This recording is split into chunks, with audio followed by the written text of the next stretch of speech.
Hello, are you here to debate? Yes, sir. All right. Can I get your name, age, and pronouns, please? Yeah, let's do Oscar, 23, he, him. Okay, Oscar, what topic did you disagree with? Let's do, man, let's do pro-choice. Okay, sure. Are you against abortion? Yeah, I'm against abortion. I'm pro-life for sure. Okay. What would be So the can, what can would be you? the justification for why someone can't get an abortion? So the way I look at it, I think an individual human life begins at conception, and I think the right to that life is more valuable than well, how do I explain this? Like a woman should not be able to do that. Basically, Okay, is you the can't right just kill another human being. sure, is the right to life a positive or negative right? I'm not sure what that means. A positive right would entail some sort of duty that someone must perform. So they must do something in order to give you this right. A negative right would entail no duty. So in order to respect a negative right, you just do nothing. So the right to life, is that a positive or negative right? Does it entail a duty from someone else, or is there no duty entailed? I think in the case of the fetus, there is a duty there. In the case of a child, So the right to from life the is parents. is the right to life is different for different people. We're special pleading. No. I wouldn't put it like that. I'm just saying, Well, that would be a for special plead. example, like I'm not sure if we could oblige someone, for example, like let's say I have a certain amount of wealth. I'm not sure if I could be obliged to share that wealth with someone that I do not know in an undeveloped country or something like that. Not that it wouldn't be a morally good thing to do that, but it shouldn't be. It wouldn't be. I don't think it would be something that could be obliged upon me. So Whereas the if you're so going the to right have a to life child, if you're going is to have sex, uh-huh. So just and the confirming, the child right to depends life on is you. not the right to life is not a positive right. It does not entail some duty from somebody else that they must do in order to maintain your right to life. I think it's different for a child. So the right to life Like okay, so is for example, so what do wait, you so what do you this think would be about like special pleading. a newborn, like What just about it? straight out the womb? Do you think the parents have a right to take care of that child or no? I think all I mean, people not are the right. well, I'm a just FYI, Obligation. I'm a communist, so I do believe that all people have an obligation to all sentient people have an obligation to all other sentient people. Okay, like a morally obligated. Yes, I believe all sentient people are morally obligated to all other sentient people. Okay, you keep saying sentience. So what is it Yeah, about sentience to you that makes the difference? because non-sentient people don't experience, so they don't need anything because they're not. I wouldn't consider them persons. Oh, okay. So it looks like we're sort of disagreeing on a biological person versus sort of a philosophical Well, definition of a person, right? Would you agree? person isn't a biological term. Person would be a Sorry, philosophical human. term. Okay, okay, okay, gotcha. But would you agree that at conception that is a human being, an individual human being, Sure. and then they're not a person or they don't have a sort of value until they're sentient? I would not consider them morally. I would not give them any sort of moral consideration until sentience. No. Okay, so but why? I mean, I want to keep pressing on that because I'm not sure why you keep putting a special sort of thing on sentience. Because prior to sentience you can't experience, so prior to being able to experience you're just a body, so like I don't really care about bodies. Well, so do you think that there are people can have varying levels of sentience or experience things, let's say, differently than someone else, but not just differently in the same, like in the sense of like, how to explain this? All experience would be different. Right. But I mean, let's say someone just experiences something less. Like, let's say someone who's sort of mentally disabled. Do you think they're sort of less sentient? They're less aware of the world around them themselves. But would you think that they have less value? Okay, do you like the word value? Would you use that word? Do you even? I would use moral consideration. Okay. Then, do you think someone like that would have less? There would be less moral consideration for them. No. Okay, but you just said that it's based on sentience. Yes, they So are still is there? sentient. Right, right. So what even is, like, would you agree that there are varying levels of that? Levels of sentience isn't like a sliding scale. You're either sentient or you're not sentient. But what is it about sentience? Like this just seems like a special sort of, like, it seems arbitrary. Is what I'm trying to get to. Most things are arbitrary. That doesn't make arbitrary doesn't mean bad. Yeah, I know, but I'm just asking why you're putting you that choosing sort to of special begin thing. you choosing to grant moral consideration at conception is also arbitrary. Like I don't arbitrary doesn't mean anything. It just means it was a decision on when you're making a decision, right? Arbitrary doesn't mean bad. Arbitrary just means arbitrary. Right. I'm saying the reason I say conception is because at that point that is a human being to me. I think. I mean, and you agree that that would be a. And the reason you believe it's a human being at conception is because. Right. At that point, it's a new organism that has, human DNA, human parents, the potential to grow. Yeah. So it's based on potential. Growing. It's based on potential. You believe it's human being because it has the potential. No, it's not just based on potential. It's not just based on potential. At that moment, I'm just saying that's why, like, at that point, it is a human being. It's not just potential. Yeah, but what is it being? Why does it being a human being grant it moral consideration? I think human beings have an inherent moral worth or inherent dignity. Why? Because I believe in God. I believe in that we have all been created in the image of God. We have souls because of that. We have a sort of inherent dignity. Yeah. Okay. Well, now you have to prove God. In order to maintain your stance, in order for it to be the case that like we should be bowing to your stance's whim, you would now have to prove that God is real, which is a task no one's ever been able to do. No, I don't. You would if you're saying without a God, then this discussion is pointless anyway. No, it's not. Because there's no sort of objective moral standard that we can hold under God. Under God, there is no objective moral standard. God's moral standard would also be subjective.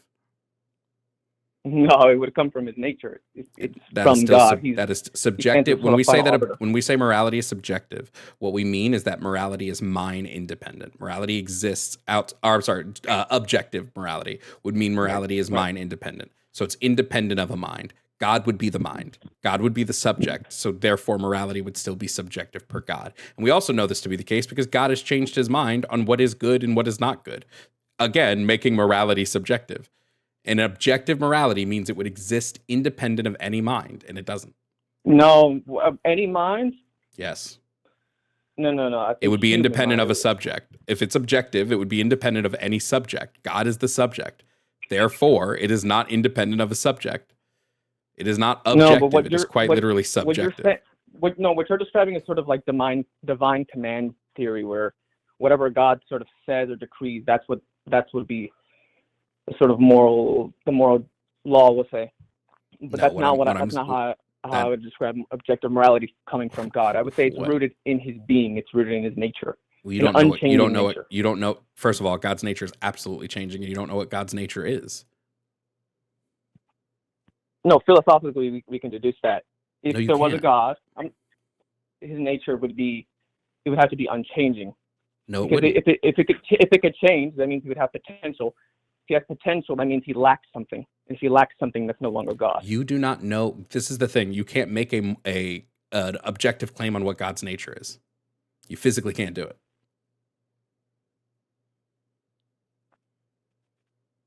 You don't know what God's nature is. We can philosophically deduce that. No, you can't. Yes, we can. No, you can't. Yes, we can. You want me to get into it? Sure, go ahead. Man, this might go down a rabbit hole here. I can, but let's go back to the abortion thing. The main point is that we're talking about objective moral law and how without that there is no reason. We're just sort of arguing it's sort of subjective. You think this, I think that, and there's nothing we can point to. How do I explain this? Without a sort of final arbiter, without like what are we working towards? You understand what I'm saying? No, I don't understand what you're saying. What does that matter? Sorry. I'm just saying, like, what's the point of of any of this sort of discussion if we don't agree that there is some sort of right answer. Well, even if we don't know it, there is some sort the of fact that objective we're right discussing answer. it means that there is no right answer, right? What we do is we try to use reason and logic to come to what we believe is the best sort of stance for humanity going forward. Yeah, best according to what? According to us. Okay, so this comes to the same thing. So would it be like might makes right? Whatever the majority agrees that's Nope. right? Nope. That's what it sounds like you're saying. Because you said, and no, I would. It's not even close to might make. It's not even close to might makes right. It's not even remotely close to might makes right. Right? It's not even remotely close. Might makes right would be if I said that whatever the bulk of people believe is what should be believed by everybody else, but that's not what I said. What I said is we come to moral agreements based on logic and reasoning to try to see which one is going to be best, which like moral decision is going to be best for society going forward. We can have disagreements with this and still not be like slavery. We agreed morally that it was wrong, but there were still people that wanted to keep it around, right? They're the ones who are trying to do might makes right.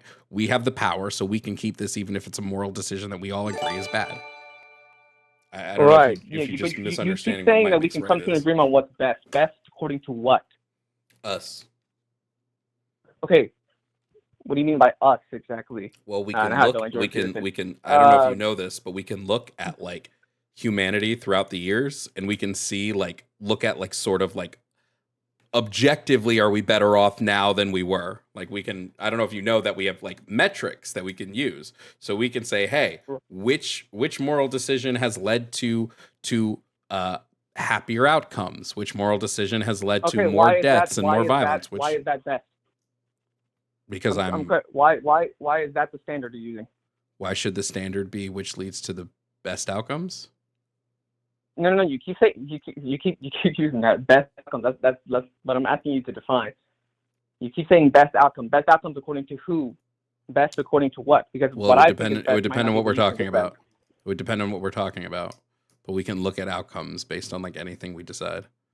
So if I'm looking at like, for instance, if I'm looking at like which housing policies are the best, I'm going to look at which leads to the most people being homed, right? Okay. Why? Okay. Why is that the standard? Let's take that, for example. Why would that be the standard? Why is the most people in homes the best standard for looking at which housing policy is the best? Yes. Why would that, according to your worldview, why would that be the best standard? Is that a joke question or is that a real question? No, because you're taking it for granted. You're taking this sort of this idea that human life is valuable and we should home people, we should clothe people, we should feed people. And I agree with you, but I'm asking you why. Why would that be the best standard? If there is no objective moral law, if there is no objective sort of standard that we should be striving towards and holding to, that exists beyond us, even if we don't know it, why should we follow that? Because things can still be immoral subjectively. So like I believe that the best thing that we should do intuitively is to make sure everybody is happy and healthy. And so I'm going to strive for a world in which people are happy and healthy. Right. But why should I be held to that? Why should anybody else be held to that? Why should you be held to it? Well, I don't think you should be. I think if we're going to talk about morals, I would say you morally would want to be. But if you don't morally want to be because you don't think people should be happy and healthy, then okay. Right. Because you kept saying best. That's why I was confused. Best by whose standard? That's why I kept asking. Yeah, the way we have moral arguments is we argue about which of our moral standings, right, makes the most logical sense. And I'd say whoever makes the most logical sense is the one whose moral standing is best because it's the one who holds up under logical scrutiny. Right. Christianity doesn't hold up over logical scrutiny. In what way? Or what aspect? In like every way. I don't think it's real logical to believe in a moral system that thinks slavery is okay. I think that's kind of fucked. Oh, get into slavery. It doesn't say that it's okay. It does. It says it's morally. It says it is morally permissible. It doesn't say morally permissible either. Yes, I think you're mixing up regulations with your they put male. regulations on it. Wait. This isn't a regulation. This is the word of God. Your male and female slaves are to come from the nations around you. From them you may buy slaves. You may do this, meaning it is a morally permissible action. That's what may. When you say that you may do something, when God specifically says you may do something, that is God saying this action is morally permissible. Have you read the Bible? Yes. In that case, in that example you're giving here, it's saying that God is working through history here. He wasn't going to put everything. I'm sorry. Why didn't he do that for like anything else? For God isn't just working through history. God exists outside of time. His rule of what he believes to be bad wouldn't change because we're living in a different time. If morality is objective, then what God views as wrong, what God views as morally permissible, should never change. But it changed. No. I'm not saying that it changed. I'm saying the way that he revealed to us was progressive. It wasn't all at the same time. Do you know how many rules he gave us in Leviticus? What are you talking about? All he had to say was, it's wrong to own slaves. Why did he do that? Why did he do that for like everything else, but not for this? If we're going to do that, let me start. I mean, it's like the problem of evil, right? That you're basically asking at this point as to why God would allow certain things. I'm not asking about the problem of evil. I'm saying God condoned and said that slavery was morally permissible. He believed it to be a morally permissible action. So much so that he even said it's okay to beat your slaves as long as you don't kill them. Okay, he said more than that, however. No, he didn't. In terms he said if you're hitting a slave with a rod, as long as you don't kill them, it's okay. But it also says, because I'm looking up verses here. It says, okay, Exodus 21:20, yeah. When a female strikes a slave, when a man strikes a slave, male or female, with a rod, and the slave dies under his hand, he shall be punished. If the slave dies, what happens if the slave doesn't die? He's still punished. It says here in let's see, 21, but they are not to be punished if the slave recovers after a day or two, since the slave is their property. They can still be punished for other. Let me read ahead. Yes, for wait. Cool. They can be punished for other things. Cool. But if they hit a slave with a rod and the slave does not die, they are not punished for that. They might be punished for other things, but they would not be punished for this because it's okay to hit a slave with a rod as long as you don't kill them. Right. I think you have to read a little more than that, though, if you keep going ahead. Because it also says, if a man strikes the eye of his male or female slave and destroys it, he shall let the slave go for free. Yep. If he hits the eye, what happens if he doesn't hit their eye? Thank you. Right, but there's more verses than that as well. Yep, and then it talks about hitting their tooth. What happens if they don't hit their tooth? Nothing. They don't get punished for it. Because it's okay to hit your slave as long as you don't kill them, as long as you don't take out their eye, and as long as you don't take out a tooth. As long as you do anything else, totally fine. There's other laws as well within that Such talk as? about sort of eye for an eye. Such as? Yeah. Because this is specifically about slaves. Sorry? This is specifically about slaves. He says when it comes to slaves, you can hit them because they are your property. He specifically says that it is okay to hit a slave because they are your property.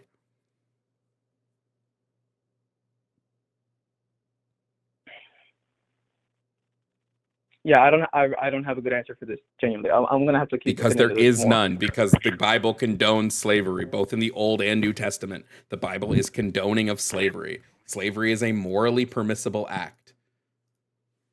So I'm sorry that... The New Testament changes it. No, it doesn't. Jesus specifically says, I did not come to abolish the old laws. I came to fulfill them. The old laws don't get abolished until the rapture, which has not happened. All the old laws stay. That's not true. No, that is true. The Mosaic laws have been abolished. No, Jesus says specifically, I did not come to abolish the old laws. I came to fulfill them. He did not come to abolish them. Yes, we're no longer bound under the Mosaic covenant. We are actually. No, it's not. That's a very key point in the New Testament. Again, several Paul letters are about that. The fact that we are not saved through the old law. Yes. In fact, this even comes up in Acts 15, where they call them Jesus circumcision parties. specifically The Judaizers says, say, think not that I am come to destroy the law or the prophets. I am not come to destroy, but to fulfill. What does destroy yes, he mean? fulfilled it, so we know. Yes, No, we are no longer no, saved through the Mosaic Law. We are no longer held to fulfilling it does not mean that, oh, because he's fulfilled the laws, they're gone. No, this is what he means when he says, I didn't come to destroy, I didn't come to abolish. He didn't come to get rid of those old laws. He did not. He came to fulfill the promise. Yes, That's did. it. No, he didn't. Yes, he Fun did. fact. Look, this is a key point in the New Testament, the fact that we are no longer held to the Mosaic Law, that we are no longer saved to the Mosaic Law. We that we are are saved through actually. faith in Jesus Christ. We are. No, we're not. It literally, We are. this is a key point. That, And here, let even me give you an example. you can even take out the whether Jesus came to abolish. The New Testament still condones slavery multiple times. This is why this is why Paul says slaves obey your earthly masters. Says that specifically. This is why he even says slave obey masters that are cruel and that are harsh. This is all New Testament. But there are also several verses that undermine slavery. Such as well. Which ones?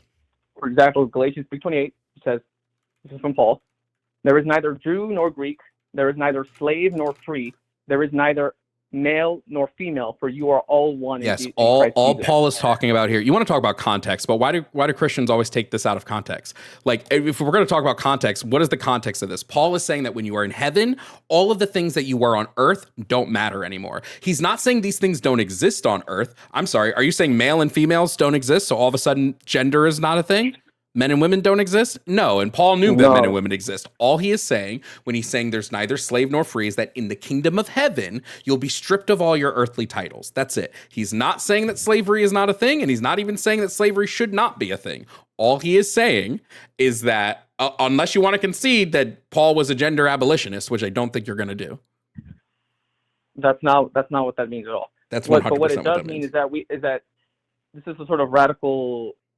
It's not radical. It's you reading your own fucking book, bro, instead of just stop. It's not radical shit. It's you reading your own book instead of just Googling a verse to see if this verse fits with you. No, when Paul specifically says there is no slave nor master, he's specifically talking about what you will be in the kingdom of heaven, not what you are on earth. So if you want to give me a verse that disavows slavery on earth, I'll be glad to listen to it, but that does not do it. But you don't think that undermines slavery at all? No, literally it doesn't. Does it undermine gender? Do Jewish people exist? Is Paul saying that you can't be a Jew? Is Paul saying you shouldn't be Jewish? Jesus was Jewish. Is it telling me that, are you saying Paul's saying people shouldn't be men or women? Everyone should be a gender? Because unless you're going to concede to the... You're taking me out of context. It's not out of context, homie. You just don't know your own book. And it's embarrassing. No, you're not listening to what I'm saying. You're not listening to what I'm saying. I'm saying that the reason this undermines slavery is, and not just slavery, it undermines sort of gender distinctions, and it does undermine sort of racial, how to explain this, sort of racial affiliations, people that define themselves by their race or where they come from or their gender, because it's saying that before Christ, we are all equal. Like, regardless of your status, regardless of who you are. No, yes, it's saying that in the kingdom of heaven, we were all in the kingdom of heaven, none of this will matter anymore. It's not saying that it doesn't exist on earth. It's not saying it doesn't matter on earth. It's saying in the kingdom of heaven, when you are brought up to the pearly gates, that's when it will matter. That's when none of this will matter. This is a good talk. I gotta go. But thank you for discussing with me. Of course you do. I'm gonna kick you before you can. Shout out Amelia. Obey your master and leave is crazy. Come on, bro. Can Christians just concede? Just concede. Your Bible condones it. Like, it's really not that big a deal. Just concede on this.